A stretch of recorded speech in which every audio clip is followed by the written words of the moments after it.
اعوذ باللہ من الشیطان الرجیم، بسم اللہ الرحمن الرحیم۔ ناظرین کرام السلام علیکم۔ آپ تمام مومنین کو تفسیر نور کے اس پروگرام میں خوش آمدید کہتے ہیں۔ ابھی تک ہم نے 23 آیتوں کی تفسیر کو جان لیا ہے۔ انشاءاللہ آج کے اس ایپیسوڈ میں مزید 2 آیتوں کی تفسیر کو جاننے کی کوشش کریں گے، جس میں ہم یہ جانیں گے کہ اسلام کا اہم رکن کیا ہے۔ تو آئیے اس آیت کی تفسیر کو جاننے سے پہلے تلاوت اور ترجمے کو سنتے ہیں۔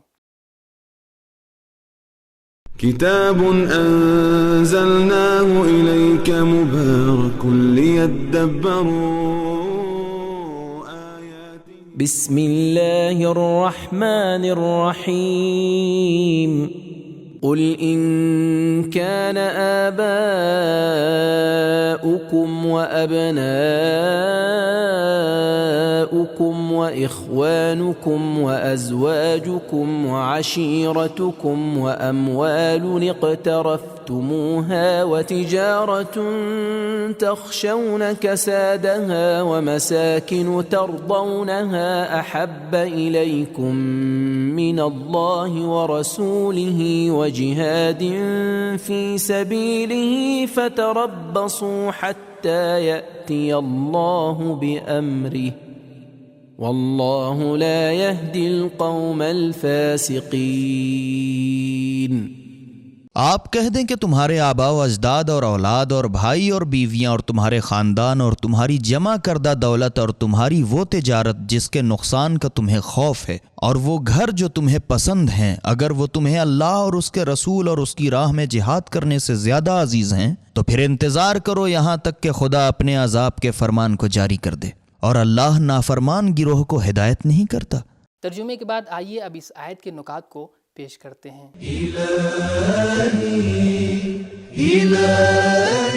ایک دن حضرت علی علیہ السلام نے کچھ لوگوں سے فرمایا کہ تم اسلام کی مدد کے لیے مدینے کی طرف ہجرت کیوں نہیں کرتے اور پیغمبر اکرم صلی اللہ علیہ وآلہ وسلم سے جا کر کیوں نہیں ملتے؟ انہوں نے جواب دیا کہ ہم اپنے بھائیوں اور رشتہ داروں کے ساتھ قیام پذیر ہیں اور اپنے گھر کا دفاع کر رہے ہیں۔ تفسیر المیزان۔ اس آیت میں جن اشیاء کا ذکر کیا گیا ہے وہ بطور نمونہ ہے، اسی لیے باپ کے ساتھ ماں، بیٹے کے ساتھ بیٹی اور بھائی کے ساتھ بہن بھی شامل ہے۔ خلاصہ یہ ہے کہ حکم خدا جہاد کے مقابلے میں ماں باپ، بھائی بہن، کاروبار کی کوئی اہمیت نہیں ہے۔ جب دین کو جہاد کی ضرورت ہو نکل پڑو۔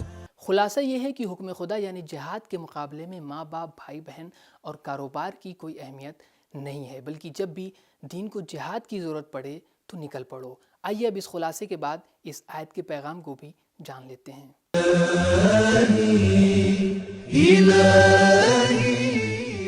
نمبر 1، ایمان کا ترازو دنیا و آخرت کے دو راہے پر نصب ہے۔ احب الیکم من اللہ ورسولہ وجہاد۔ نمبر 2، جہاد اسلام کا اہم رکن ہے، اسی لیے توحید و نبوت کے ساتھ اس کا ذکر کیا گیا ہے، من اللہ ورسولہ وجہاد۔ نمبر 3، مادیت کا پل عبور کرنے کے لیے عقائد اور خدا کی الفت سے استفادہ کرنا چاہیے۔ قل ان کان آباؤکم واموال ترضونها احب فتربصوا۔ نمبر 4، خاندانی محبت اور مادی اشیاء کو راہ جہاد کی رکاوٹ نہیں بنانا چاہیے، اور جہاں یہ اشیاء رکاوٹ بنیں گی تو وہاں قہر الہی نازل ہو جائے گا۔ قل ان کان آباؤکم واموال ترضونها احب فتربصوا۔ خدا کی دوستی اور جہاد کے لیے ان تمام اشیاء کو قربان کر دینا چاہیے، کیونکہ دین کی حفاظت خاندانی اور اقتصادی روابط پر مقدم ہے۔ نمبر 5، دنیا اور آسائش دنیا کے دلدادہ مسلمان بھی کافروں کی مانند ہیں۔ فتربصوا، آسائش پسند افراد سے فتربصوا کے الفاظ سے خطاب کیا گیا ہے۔ قرآن کریم میں ان الفاظ سے کفار کو مخاطب کیا گیا ہے۔ آیت کے ضمن میں یہ بات بھی معلوم ہوتی ہے کہ اللہ کو دنیا پرستوں سے براہ راست خطاب پسند نہیں ہے، اسی لیے خدا نے رسول کی زبانی یہ پیغام پہنچایا ہے۔ قول تفسیر المیزان۔ نمبر 6، اگر زندگی کا ماحصل زندگی کی آسائش کو قرار دے دیا جائے تو اس سے انسانی عظمتیں ختم ہو جائیں گی اور وہ انسان خدا اور اس کے رسول سے دور ہو جائے گا۔ غضب الہی ایسے ہی لوگوں کی طاق میں ہے۔ یأتی اللہ بامرہ۔ نمبر 7، ذمہ داریوں سے کنارہ کشی کرنے والے آسائش پسند افراد ہدایت الہی کے لیے نااہل ہوتے ہیں، لا یہدی۔ نمبر 8، مادیت کو معنوی امور پر ترجیح دینا علامت فسق ہے، احب الیکم الفاسقین۔ معنویت کو ترک کرنا ایمان و فسق کی سرحد ہے۔ پیغام کا خلاصہ کچھ یوں ہے کہ اگر جہاد کی راہ میں اگر کوئی دنیاوی چیز کو چھوڑ نہیں سکتا تو وہ مسلمان بھی ایک کافر ہی کی طرح ہے۔ یہ تھی آیت نمبر 24 کی تفسیر۔ اب آئیے آیت نمبر 25 کی تفسیر کو جاننے سے پہلے اس کی تلاوت اور ترجمے کو سنتے ہیں۔ بسم اللہ الرحمن الرحیم لقد نصركم الله في مواطن كثيرة ويوم حنين إذ أعجبتكم كثرتكم فلم تغن عنكم شيئا وضاقت عليكم الأرض بما رحبت ثم وليتم مدبرين۔ بے شک خدا نے بہت سے مقامات پر تمہاری مدد کی ہے، اور جنگ حنین میں بھی اس نے تمہاری مدد کی ہے، جب تمہیں لشکر کی کثرت نے مغرور کر دیا تھا، لیکن تمہاری عددی کثرت نے تمہیں کوئی فائدہ نہ دیا، اور زمین اپنے پھیلاؤ کے باوجود تم پر تنگ ہو گئی، پھر تم دشمن کو پشت دکھا کر بھاگ گئے تھے۔ ترجمے کے بعد اب آئیے اس آیت کے نکات پر بات کرتے ہیں۔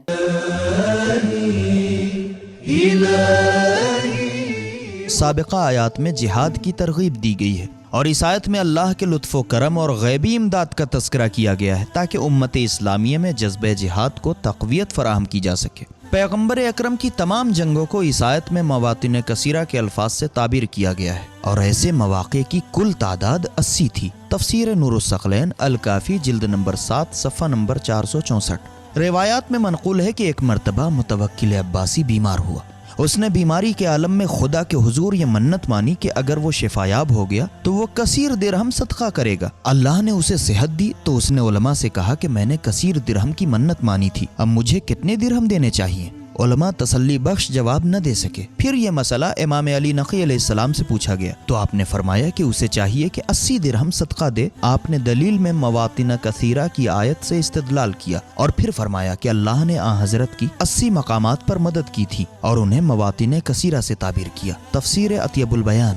نکات کے بعد آئیے جنگ حنین کے بارے میں گفتگو کرتے ہیں۔ یہ جنگ طائف کے قریب مسلمانوں اور قبیلے بنی حوازن کے درمیان واقع ہوئی تھی، اسی لیے اس جنگ کو جنگ حوازن بھی کہا جاتا ہے۔ ہجرت کے 8ویں سال رسول خدا صلی اللہ علیہ وآلہ وسلم نے قبیلے حوازن کی سازشوں کا مقابلہ کرنے کے لیے ان پر لشکر کشی کی تھی۔ اس جنگ میں مکہ فتح کرنے والی 10,000 فوج بھی تھی، اور ان کے علاوہ مکے کے 2,009 مسلم افراد بھی شامل تھے۔ یہ جنگ نماز فجر کے بعد شروع ہوئی۔ حوازن کے تیر اندازوں نے مسلمانوں پر چھپ کر حملہ کیا، جس کی وجہ سے مسلمانوں کی اکثریت میدان چھوڑ کر بھاگ گئی اور سپاہ اسلام کا نظام درہم برہم ہو گیا، لیکن کچھ جانثاروں کی سرفروشی نے اس جنگ میں اہم کردار ادا کیا، اور رسول اکرم صلی اللہ علیہ وآلہ وسلم کے بلانے پر بھاگنے والے واپس آ گئے اور از سر نو منظم ہو کر حملہ کیا، جس میں 100 مشرکین مارے گئے، باقی لوگوں نے ہتھیار ڈال دیے۔ اس جنگ میں مسلمانوں کو بہت سا مال غنیمت ہاتھ آیا۔ اللہ تعالیٰ کی مدد سے یہ جنگ مسلمانوں کی کامیابی پر اختتام پذیر ہوئی۔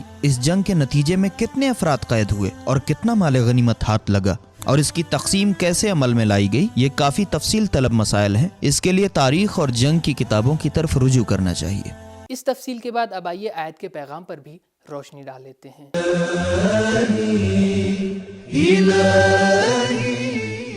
نمبر 1، ابتدائے اسلام میں جنگی کامیابیوں کا اصل سبب خدائی مدد کو سمجھا جاتا تھا۔ لقد نصرکم اللہ۔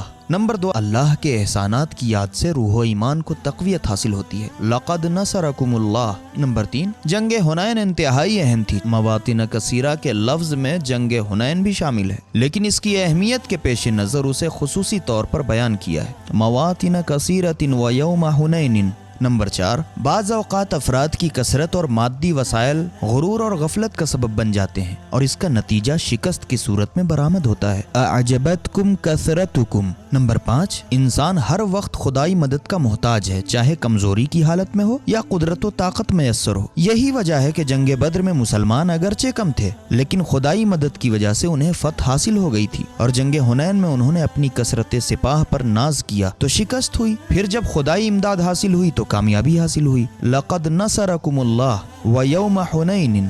نمبر 6، جب تک ارادہ الہی شامل حال نہ ہو تب تک مادی اسباب اثر انداز نہیں ہوتے ہیں۔ لم تغن عنکم۔ نمبر 7، عبادت اور تواضع کے جذبات پیدا کرنے کے لیے بعض اوقات کچھ کمزوریوں کی نشاندہی ضروری ہو جاتی ہے تاکہ ناحق غرور کی حوصلہ شکنی ہو۔ ثم ولیتم مدبرین۔ اہم پیغام یہ ہے کہ خدائی احسان کو فراموش نہیں کرنا چاہیے، اسے یاد رکھنے سے ایمان تازہ رہتا ہے۔